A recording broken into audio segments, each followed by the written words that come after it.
questions to the short film, and then we'll focus on VHS 85. What a wild ride. I suddenly was not craving any more popcorn halfway through. Great work. So why don't we come on up here. So I have a few questions about Bye Bye, the short but sweet short here. So I think that the first question I have is, I know we got a lot of filmmakers in the audience here. So as far as shooting on that volume stage, what was it like for your prep? I know you said you only had 2 hours of shooting, but for prep, did you get those sets specifically designed? Was that something that they already had? How did that process come to be? Yeah, so it was really interesting because they gave us two sets to choose from. One of them was a subway and the other one was a rooftop. And they chose 8 filmmakers to shoot their films with those environments. I have some exposure with virtual production just in the post-production side whenever as a director, so it was quite an experience. But yeah, we did have time for the scripts and for the shot list and all of that, but to rehearse we didn't have anything. And also the way they had it set up is a rotating set, so whenever we had to shoot like the side angles or the coverage, we would rotate the whole set. And it was pretty cool because you will do a lot of decisions on the go. And my experience is in the post-production, in VFX, so in a way it was like, okay, I'm gonna spend more time in post, but at least I'm gonna get all my shot list done. And yeah, it worked out because in 2 hours I completed it. So basically you had, I'm gonna shoot at this location, you wrote the whole thing just knowing location first, and that was like the first seed of your idea? Yeah, that was the location. And then I started digging into stories or urban stories in Mexico, and then I heard about this lady, this smiling lady, she's known in Mexico. And then the more I dig in the story, then I learned that in Canada and in Europe they have similar stories. So it kind of worked out because I tied up the whole thing. Nice. It's a chilling 2 minutes. It's really cool. Or sorry, 4 minutes, but I feel like having those credits. It was a really effective storytelling. Okay, any question from the audience? We're gonna get into 85 here. Yes. The older version of the young actor who becomes the woman, was that all effects, or was that another actor with their hand in the gig? Yeah, that was all, I think, a combination of AI, machine learning, and VFX, because I planned to do it with prosthetics, but we just didn't have time to do it. So even during the pitching part, I told them I'm gonna need to do this in post. So they were okay with that. Damn. Well, really cool work.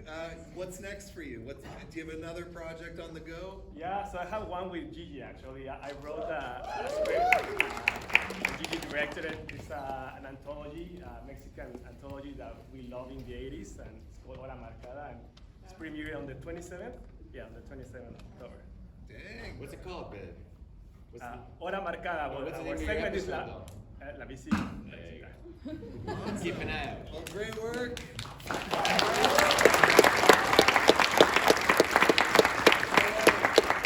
Now we've got the legendary Luchagor Productions.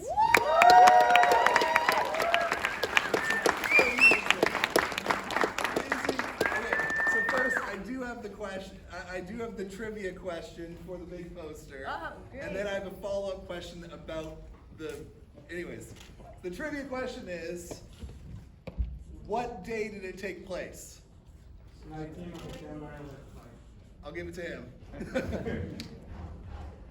Oh, okay, and then there's a t-shirt as well. So for the t-shirt, what was the name of the news program? Up in the corner. I'm gonna believe it. All right, so Make sure you get your prize over here. so there's some significance to September 19th, right, in Mexico. Can you tell us a little bit about the inspiration of this film? Yeah, no, totally. I mean, as soon as they told us 1985, go.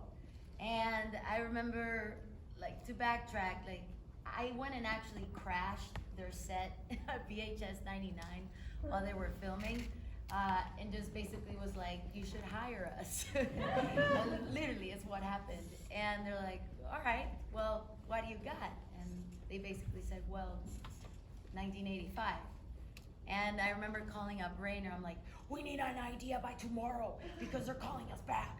And so basically Raynor was like, easy. I'm like, well, what? And it's actually Raynor who thought the idea. He's like, what about the famous earthquake? And it hit me hard because I guess in Mexico, if anybody here is especially from Mexico City, we are quite trained to like put that trauma away. And even that alarm sound, if we hear, we're like, puta madre, we're just like running away. So to us, it's like a true scary day.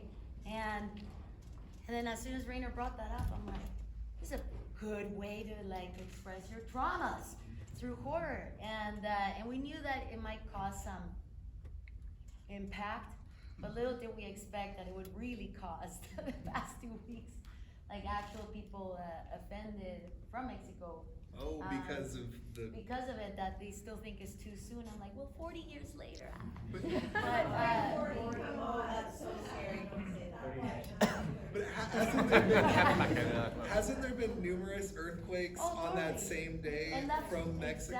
Exactly, and that's what we got really pumped about was we wanted, not even just inspired by, you know, the event itself, but we were excited because something very scary and magical in a sense that happens in Mexico City. We get an earthquake that same time almost every year. Yeah, we don't know why, but everybody's so trained that on mid-September there will be an earthquake for some reason. And because of that superstition, Raynor, we were actually supposed to start filming on September 19th last year. And Raynor, who's not superstitious at all, was like, I'm gonna be superstitious one time in my career. And I think I need to take the producer decision of pushing 1 week of the show. And I was like, even Luke and I were like, no man, it's the energy. We need to film on that day. And Raynor's like, I'm calling it. Yeah. He pushed it a week, and sure enough, September 19th of last year, Marcio arrived on the plane. Earthquake last year on that day. So the And- aftermath. 6.5. Yeah, and it was insane. And we even have videos of people from our crew running out of the production office, and you see the buildings moving. And we're like, all right, Mitlan is real. Let's make this. Oh my So gosh. It was really scary, but it was cool. And so you've worked on a number of anthologies. How did this one? So this one clearly there was prep that went together and stuff like that. Did you like get to meet all the filmmakers? Was there how does one build a VHS film? It seems very specific. Like there's such a synergy to all the shorts. I'm just curious how that comes all together. No, for sure. I mean, easy answer, because we were actually the last to film that they were waiting for in order to shoot that wraparound. And they had already shot, and with us, they literally just sent us Dream Kill, Scott Derrickson one that's fabulous. And they sent it to us a week before filming. They just said, be this good.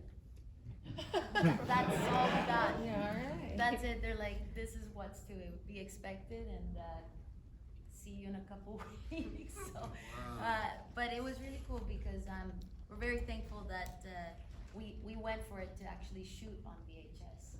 Yeah. And I don't know if Luke will ever want to do that again. I've got questions about that. I mean, there's this age-old saying, like the cinematographer's job is not to make beautiful pictures, it's to tell the story. And I mean this as a compliment, but like aesthetic, like you always have such beautiful cinematography in your films, and this was like super gritty. What was the process like shooting on VHS? And would you? I already feel like the answer's no. Would you ever do it again? But give us the lowdown. Yeah, it was a bit of a nightmare.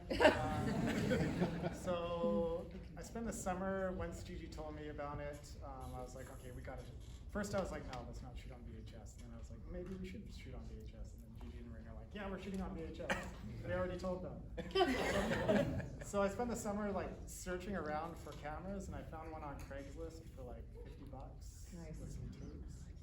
And I had to take it apart and replace the belts. and then we had to kind of jimmy rig it a bit to get batteries working. We spent That costs more than yeah, the that camera. cost like triple the amount of the camera, and we had to figure out how to transfer the footage, transfer the VHS tapes. So it was a bit of a The guy we met at the- yeah, we bought like this big like to transcode the footage. We bought this big like Aja, I don't know, this big box. Digitizer. Converter, Yeah, converter. digitizer. And we bought it off this like crazy mad scientist looking guy who like lived out of a storage shed essentially. Yeah. He was making porn movies. Yeah, he's like, oh. He said he was hoping it was going to a good home. So, long story short, we bring all this stuff to Mexico. It's the first day of shooting. We shoot the first scene, and then we're checking the tape, and we realized every time we rewound the tape, it would glitch badly. So we were A like, lot okay. of the first half has those glitches The first because couple days. we would rewind to watch until we realized, okay, it's glitching for real. Yeah. So every time we would do like 3 or 4 takes, and then we would run back to where our DIT was, and put in the VHS tape and watch it and be like, okay, is that take good? No. Is that take good? No. Is that take good? Okay, that one's good enough. Okay, we can move on. And, we ran out of VHS tapes, and we had to get someone to go to like the market in Mexico. It was a nightmare, but Nice. I don't know if I'd do it again. It was Luke's like first and probably only acting performance because he had to dress as the camera guy.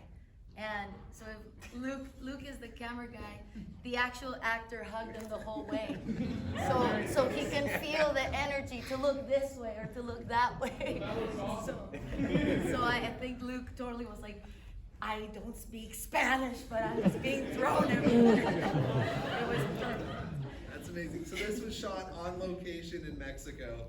So tell us about like the whole like skull room thing. Like where the hell were you shooting? So all that was basically one location besides Gigi's little bit, that which is actually in like the center of central Coyoacán.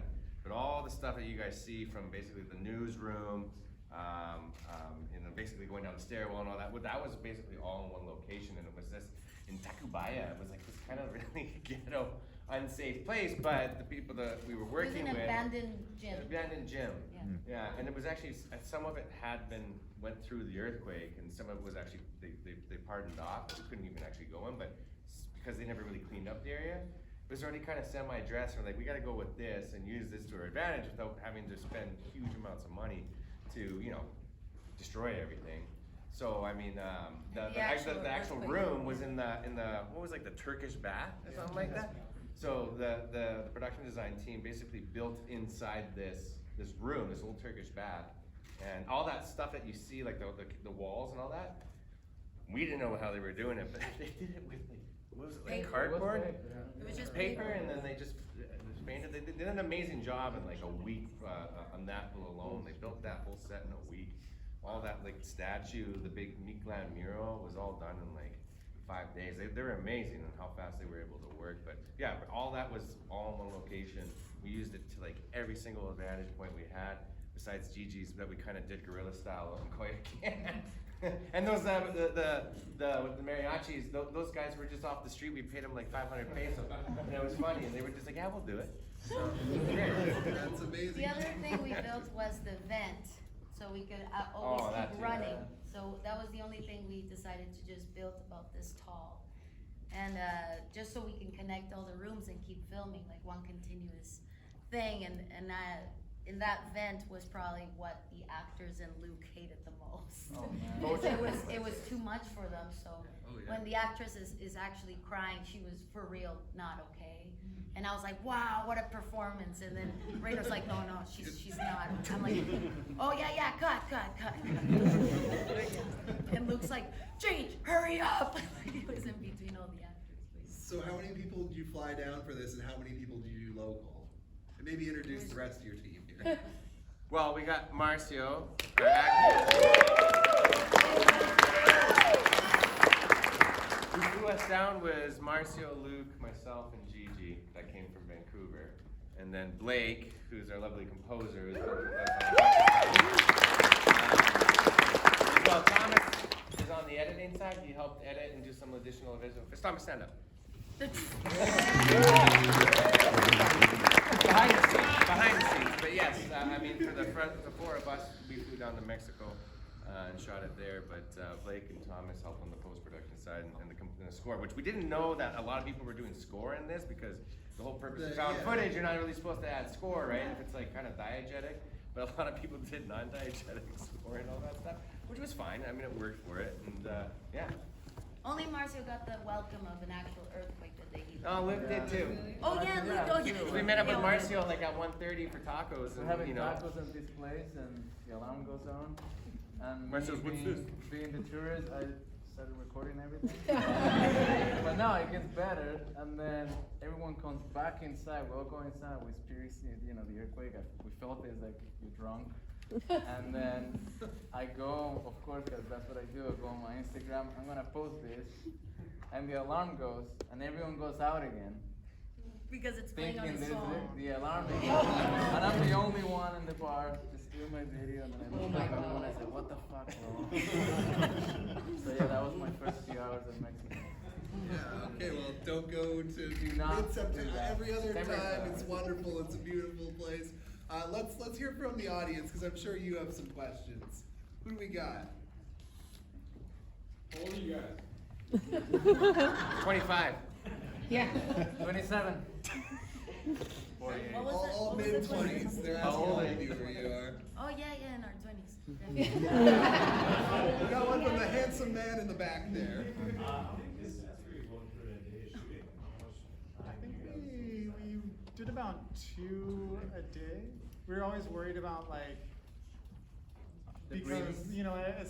it's long scenes, so we were worried about running out. We didn't want it to stop halfway through, so we'd usually get about Halfway through the day. half hour. We have 40 10 minutes. tapes that we went through. 10 So tapes. 2 a day. Yeah. Yeah, because if one tape fails, Yeah. you lost all that footage. It's not like digital. And the funny thing is, I found every tape had a different look to it. So some of the images were a lot grimier and noisier. The older the tape, or the worse quality the tape was. Don't look too angry. We'll never do it again. Are they doing a VHS run of this, on physical VHS? I think Shudder That is would be going to great. That would be, I mean, 'cause most of it would play well on a VHS player. All right, back there. So was it all hinging on this $150 Craigslist camcorder? Did you have a backup? No, that was the only. We Did said bring one back up. well, we brought a digital. We brought a Black Magic as backup, so we were like, if it fails, we'll just shoot digitally. And we almost did after that first day when it was playing glitchy. But it's probably better that we just kept with the VHS tape, because we beat the shit out of it. I don't know how it still worked, because it was every day we would have to it was filled with dust and grime, and we'd have to clean it out, and it was just. And you were getting pushed around like there was no tomorrow Yeah, too. yeah. So yeah. Nice. David, you got a question? What was that quote? Smile like a queen, but with the confidence of a bitch. Yeah. You got it. Something my grandma would always say, so we put it on the screen. What is it about the impact of, I guess, found footage movies are having a bit of a resurgence, getting rented, hopefully with City Column next year. And this, the appeal for found footage in horror. I think it was so interesting to even be part of this, because we found that even as an actor or composer, cinematography, or even just being able to make it, we all realized very quickly that the biggest challenge was that it cannot feel like you're watching a movie anymore. And found footage is that 100%. So it could feel wacky and funny, but there's that small element that is the biggest challenge that can just take you right out. And I think when you mix found footage with horror, for a lot of people, it sticks to you more, you feel it more. And one thing we found is that with found footage, you can really go a lot further to shock people, disturb people, make people uncomfortable. And definitely for the one we did, with the earthquake. Even just the fact that our film started with, this is a government-owned tape. What's happened in Mexico in this very viral tweet, it's got like 1.4 million views on it. They thought it was a documentary that we did, reenacting what happened that day. And for some reason, for many people that don't know the franchise down there, they really thought we tried to prove a point that our country has a god underneath trying to kill us. So it created a chaotic thing that, you know, found footage still works for some reason. And even just being here is so much fun, hearing the audience. And definitely a lovely girl behind us. We were like, I don't think she's gonna handle the next one. You know, we are. So I think, you know, found footage, I don't think it will ever die. That's why they keep making this franchise. And it has its cycles, definitely. You've been trying to get your hand up. Let's hear what you got. I know you. Students. There's a lot of lovely students here. I didn't catch quite well how many locals do we have in the crew back there? Like. Oh, it was predominantly like, all. mostly all of them. All crew from Mexico. Yeah. Oh, okay. Except for us four. Okay. Yeah. Okay. And then I just wanted to ask, especially for Thomas, how was the experience of editing from a VHS footage all Oh shit, raw Luke did and- all the hard work of transcoding it, so same as editing anything for me. Just sat down on Premiere and just transcoding to digital and go from there. yeah, it was all, by the time it got to me, it was all digital. So Yeah, we that was transcoded Luke's everything. PTSD, not mine. We were doing all the transcode before we left. This is a nerd question. Did you cut it in 29.97? Oh, no way. Yeah. Oh, awesome. Such a geek, Joel. Sorry. Yes. Do you enjoy directing yourself? Pardon? Do you enjoy directing yourself? Yes, definitely. Yes. I know. It was a lot of fun, especially this one. Like this one and the project that Freddy mentioned are the bigger roles I've given myself. Because usually it's like a little Hitchcock cameo, hi and bye, you know. But this time was actually being there just a little bit more. But it's always what's that? Oh yeah. And it's fun because usually whenever I'm on the camera, it's for something very quick and easy so we can move on and focus on the bigger stuff. So the ones that we shot of me, we actually we went and pretended we were film students because it was just 5 of us. And so we went on the last day, we went to an actual area, very, very dangerous area, where it was actually not cleaned up. So everything behind me was real.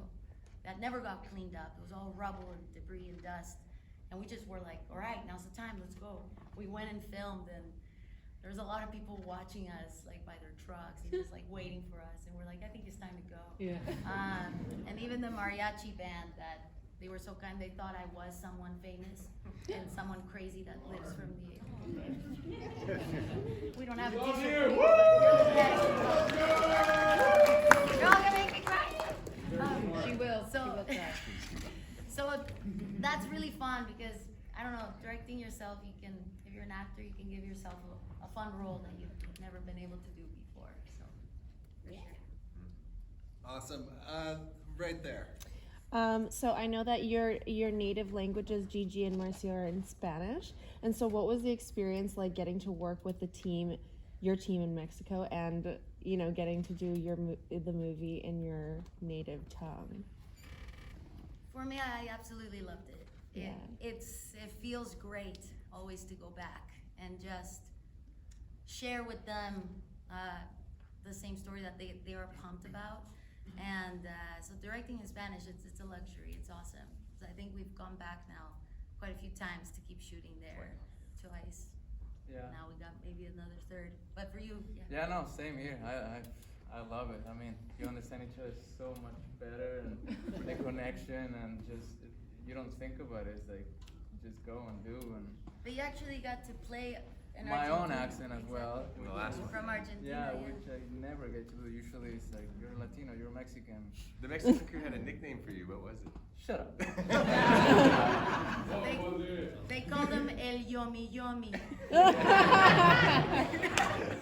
I'm curious, Luke, so Luke, you're now running a cinematography team where I'm assuming your Spanish is poquito. So how is that working, trying to run a crew with having the language barriers there? It's hilarious. It's a challenge. Like my gaffer doesn't know any English, but he's like the best gaffer ever. And so we're just like for la luz más menos. My camera assistant, she speaks English, so she would usually do. I'd grab her and be like, okay, translate. And my grip knew like about 20 words of English, so we made it work. They're really efficient, so we didn't have to worry too much. Their communication was pretty awesome because Luke would just be like, La Luz, like which one? And he would be like, poquito more. And then they would do it like these. They'd say to him, Luke, bien, bien, bien. And like they kind of communicated outside. So. Nice. So you would work with that whole crew again if you could? Oh yeah, no, they're amazing. That's awesome. Right there. What's the biggest challenge connecting the nightmare of the earthquake to the history of Luke Bramley?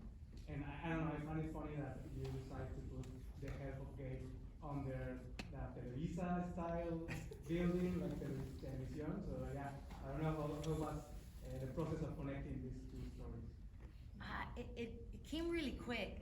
As soon as Raynor said the earthquake of '85, I was like, an Aztec temple? Whoa! Like it just kind of connected all the way, and I think also you kind of hit some points there with our propaganda. So it was a little bit of mix of everything. It just kind of played out. We actually all kind of prepped without a script for some time. It was just a treatment because everybody was waiting on us, so we kind of had to make decisions quick. I think the biggest challenge though was actually Blake here, our composer. I think in all honesty, he had the biggest challenge to watching this film and not to feel so much like music and infuse a culture that he had to learn about into this world. I don't know if you want to talk about it a little bit. But. Yeah, it was basically I'm sorry. music had to live inside of the world and not sound like it's an extra character. So it would be like, what would you be hearing during these sacrifices, during this ritual? And all the sounds that I used were natural, like flutes. I recorded a drum. Nothing was to like a click track, so it's all a bit off tempo. I recorded myself in a mic saying "God of Death," but I like reversed it. And I didn't know that. They didn't know that. I like threw it in there. That's why we're all fucked up. Yeah. I recorded a live throat singer, that kind of thing. Wow. Yeah. That's a crazy process. I think we got time for 3 questions. Make them good. Is it a good one? Oh god. Yes. Okay. Confident. Blank and you'll miss it. I mean, cameo photo in the studio as an executive or Oh no, you saw him. You saw him. Got some family thrown in there. Your Always. grandma's line. That's wonderful. Right there. You have mentioned a couple times how it was dangerous to film in Mexico. What was like one of the top dangerous situations that you came across? Getting killed. Good. Getting killed. Getting shot. we were filming in a sketchy area, so we definitely had to be very careful every time we would walk outside one building into the other to do makeup or transfer the footage. We always had another little area, and it was kind of like near a market where. No, but Close enough. Close enough. So that was always, we didn't really have security much, so it's always being aware of your crew because they're very, very important. But definitely, I mean, the most dangerous thing was just filming in a very decrepit building that it felt like it was falling apart the entire time. And especially having an earthquake that went twice before we shot, it was already that much more dusty and that much more just scary to film at. So in general, just the whole approach, I don't know, we went for it. We definitely went for it. Nice. really cool. The gentleman with the camera. So, you've always had a supernatural bent with most of your films. This Mistress of Bones, it seems like you're going much more into the specifics and authentic mythology. Is that something that you're drawn to, and do you think you're going to be tackling that more in future works? Mexico, we got a list of mythologies to talk about. So definitely, it's not all about just La Llorona, right? So, I mean, she cool, don't get me wrong. She cool. But we definitely, I think we're at the time where every culture should tap into their mythology and be authentic and diverse and talk about their fears and their traumas, definitely. I think it's that time.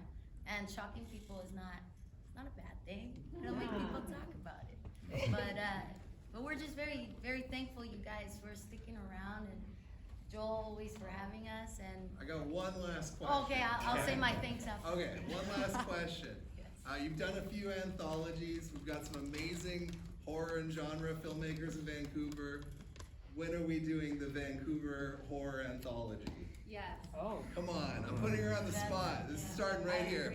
Yeah, the producer is right there. All right. Actually, there's another VHS producer here. Yeah, it's Curtis. Where's Curtis? Did he leave? Ah, Oh, there he is. All right, Curtis they're was actually hiding. Curtis did the first of the relaunch of VHS 99 actually. 94. Right, 94. Yeah. So like alumni. There you go. VHS So alumni you now. guys got to produce them. Well, the pressure's on. I'll take 10% for suggesting it. Go ahead. Great work, everyone, and let's.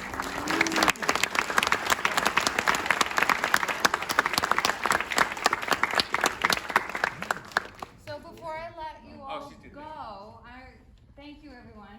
What a great film, and congratulations to all of you, and thank you for being here. We have 2 of these solid gold shiny tapes. They're heavy.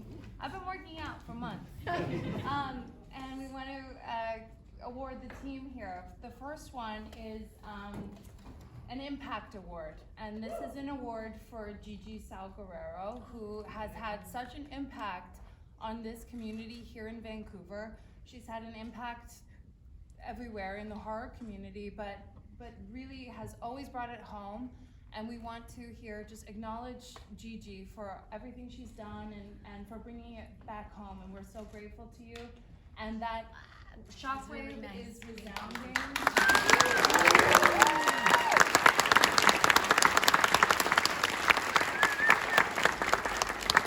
And then there's another award, which goes to the whole team, really. This is a very special award here at VHS, and we only award it to one film every season, and it is the most diabolical award. And it goes to the team at VHS 85.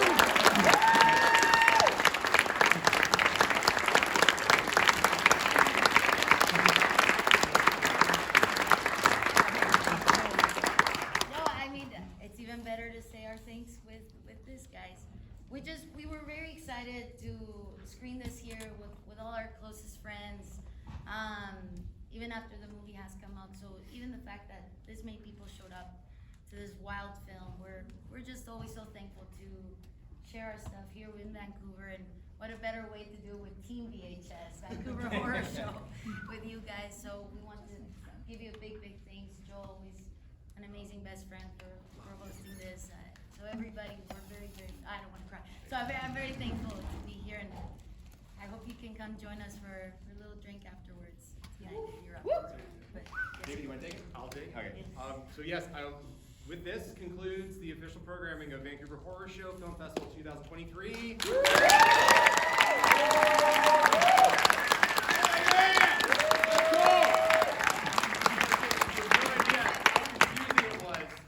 Coordinating to say, yep, we got to get the DCP for VHS so we can get over to VHS to screen VHS 85 and VHS 2023. And you have to make the VHSs for the team of VHS. Yeah. Thing for From the- VHS. Yes, for VHS, at VHS.